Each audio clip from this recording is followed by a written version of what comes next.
Ever since Tesla went public in 2010, it has been under a vicious attack from the Wall Street short sellers, with Tesla shares crossing $1,700 for the first time and announcing the numbers for the second quarter of 2020. The Tesla short sellers are definitely not having a pleasant year. Elon Musk keeps mocking these short sellers and has just recently broken the internet with the release of Tesla shorts that were inspired by these short sellers betting against the company. It all started on October 2019 when Tesla share price started to rise. Ever since then, Tesla short sellers have been getting blown out of their short positions. In January 2020, they lost more than $1.5 billion in one day, and as of July 2020, they have lost $18 billion since the beginning of the year. In this video, we are going to take a look at some of the famous short sellers and see what they are up to nowadays. Before we go into details, please don't forget to subscribe to our channel, and with that being said, let's get going. Let's start with Mark Spiegel. Mark Spiegel has gotten pummeled by Tesla stock. His fund, stanphyl Capital, has been hemorrhaging money because of his decision to short Tesla. Let's take a look at what he has to say about Tesla. Mark Spiegel, managing member of stanphyl Capital. He's our bear. All right, guys, thanks so much. Happy Monday. Now, before we start, let's disclose each of you what your stakes are here financially. Mark, we'll start with you. Yeah, so we're shorted stock here. Yeah, we're short Tesla via outright stock, and we own long-dated puts and some short-dated puts. And yeah, it's a seven-figure dollar amount of stock that we're short. Let's talk for a second, if we may, about Tesla never released capital again. I don't know if the audience can see. This is a Reuters headline. It says Tesla slashes production costs, eyes July profit. This is June 22nd, 2009. This is a Reuters headline. Tesla expects to become profitable in 2016. Share surge. This is from February 2016. To your point more specifically, you can't grow in the auto business without massive CapEx, okay? So the day they stop spending the CapEx, first of all, they can't turn a profit anyway the way they are. But let's just theoretically say they could make, $100 million a quarter or whatever. Then you get revalued as a car company, okay? You sell at 8 times earnings like Daimler, okay? They have an insatiable need for cash, and they will never get cash flow positive until they stop growing. And at that point, they'll get multiple compression because then they'll be valued as a real company, not a story stock. Well, after losing huge money shorting Tesla earlier this year, Spiegel tweeted saying Tesla is now Bitcoin, except instead of being used by criminals, it's run by one. It's no longer a stock, it's a trading sardine, completely detached from reality.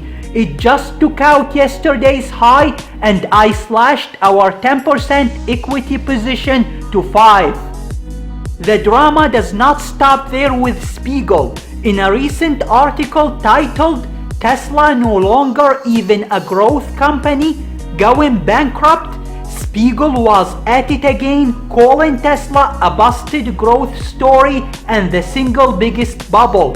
According to Spiegel, Tesla is a company that has no moat, and the legacy automakers will have no problem crushing it. He also goes on to say that Tesla will lose money again in 2020, and as always, he does not forget to mention that he hates Elon Musk. In Mark Spiegel's quarterly report for his fund stanphyl Capital, he told his investors that Elon Musk is a securities fraud committing pathological liar, and that Tesla is precisely worth zero.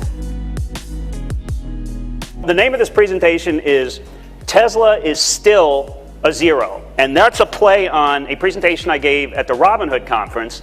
in November 2016, which was called Tesla is a Zero. And when I gave that presentation, the stock was in the 180s, and around 6 months later, it was in the 380s, which is my way of saying that that's a better disclaimer even than this is. So, 3 broad reasons why the equity in Tesla is worth zero. Number 1, Tesla's financials are horrible and worsening even before massive competition begins arriving later this year. Number 2, Tesla has no moat of any kind, and in fact now possesses trailing technology in all facets of its business. And by the way, I can go into the weeds on all of this stuff, so grab me anytime and I'll explain these things. And number 3, a bet on Elon is a bet on someone who can't be trusted. He has a long track record of making hugely misleading statements. Mark Spiegel is clearly misinformed, or he is a complete liar. Tesla just announced its numbers for second quarter of 2020. Despite having to shut down Fremont factory for the first half of the quarter and having much of its operations affected by restrictions put in place, Tesla managed to deliver a total of 90,650 vehicles, overall beating expectations. 90,000 deliveries mean that Tesla is up quarter to quarter from 88,000 deliveries during last quarter and down only 5% year over year. For comparison, other automakers are reporting much greater drops in deliveries. Audi just reported a more than 30% drop in deliveries in quarter 2. With the numbers coming out, Mark Spiegel and his fellow short sellers are not having a good time.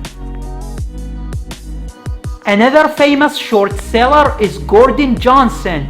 He is a financial analyst who is constantly bashing Tesla. Because of his wrong analysis, he was fired from his job at Vertical Group in 2019. Now he works for himself at GLJ Research.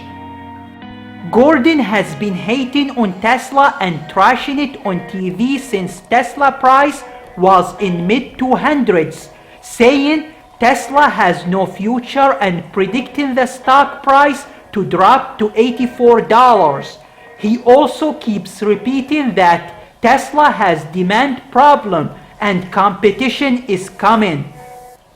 Our next guest says the second half of this year is when Tesla's hyper-growth narrative falls apart, and next year access to capital markets wanes. Joining us now is Gordon Johnson, CEO and founder of GLJ Research. So we want to hear your entire bear case, Gordon, and how many years have you watched as this has just sort of confounded people with your view? And have you been recommending a short the entire time? Yes, so we have been recommending a short the entire time. And, you know, quite frankly, it really kind of took off late last year. So let me just go through the thesis very quickly. Okay. So if you look at Tesla, right, what's key is revenue. I don't think it's production or shipments, because at a certain price, there's infinite demand. At $1, everybody would buy a Tesla car. So if you look at their revenue in the fourth quarter of 18, essentially their revenue has peaked in the fourth quarter of 18. And if you look at 2Q estimates, you're not going to see revenues at that level for the past 6 quarters. So when you think about this being a hyper-growth story, the numbers just don't pan out.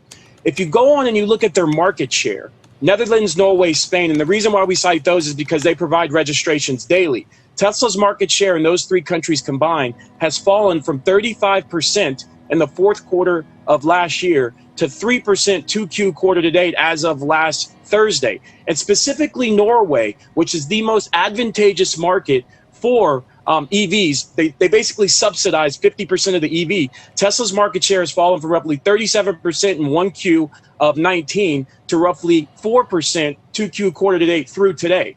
And the reason why Norway is important is because if you're thinking the world is going EVs, that's the market to look at. That's where you have all the competition. And keep in mind, Tesla's market share in Europe is literally collapsing, despite the fact you don't have the small, fully EV crossovers from BMW, Volvo with the Polestar, Mercedes, VW that are coming out later this year. Gordon Johnson clearly doesn't know what he's talking about. The fact of the matter is that delivery growth in China is expanding at a rapid pace, and Giga Berlin will soon follow. Additionally, Tesla has already shown massive growth in the demand for the Cybertruck, which is rumored to have 800,000 orders. He mentioned Tesla revenue peaked in the fourth quarter of 2018, but the truth is Tesla's revenue is higher in the fourth quarter of 2019. Gordon is clearly stating false facts. Moving on, he mentioned sales in Norway are bad.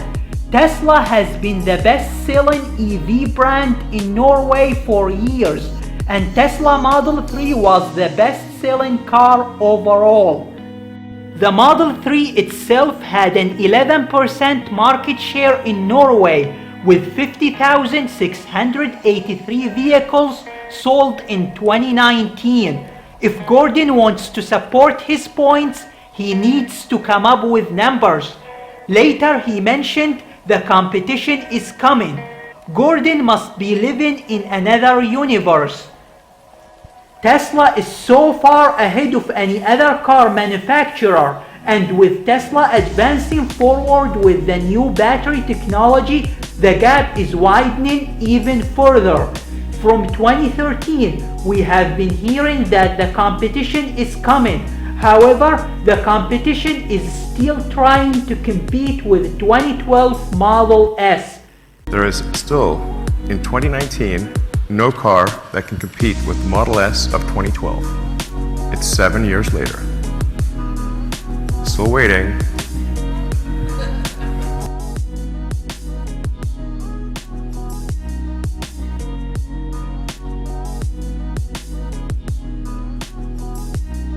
With Tesla share price reaching all-time high, these short sellers are getting squeezed badly and running out of excuses. Comment down below your thoughts and don't forget to subscribe and smash the like button. Thank you very much for watching this video.